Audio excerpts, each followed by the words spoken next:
ஏழைக்குன்னே வந்த சின்ன விசிலு, ஊழல ஒழிப்பதற்கே வந்த சின்ன விசிலு. ஏழைக்குன்னே வந்த சின்ன விசிலு, ஊழல ஒழிப்பதற்கே வந்த சின்ன விசிலு. தீய சக்திகளை அழிக்க வந்த விசிலுங்க, தீண்டாமை கொடுமைகளை ஒழிக்க வந்த விசிலுங்க. தீய சக்திகளை அழிக்க வந்த விசிலுங்க, தீண்டாமை கொடுமைகளை ஒழிக்க வந்த விசிலுங்க.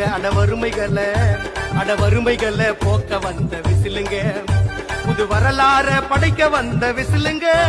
அம்மா விசிலு சின்னத்தை பார்த்து போடுங்க ஓட்டத்தான், தளபதி சத்தியம்மா மாத்த போறார் நாட்டத்தான். சாதாரண இளைஞனா இருந்த ஒரு விஜய் நடிகனா மாறினா, அந்த நடிகன் வெற்றி பெற்ற நடிகனா மாறினா, அந்த வெற்றி பெற்ற நடிகன் ஒரு பொறுப்புள்ள மனுஷனா மாறினா, அந்த பொறுப்புள்ள மனுஷன் அதுக்கப்புறம் ஒரு பொறுப்பான தலைவனா இல்ல தொண்டனா மாறினா. இன்னைக்கு அந்த ஒரு பொறுப்புள்ள தொண்டனா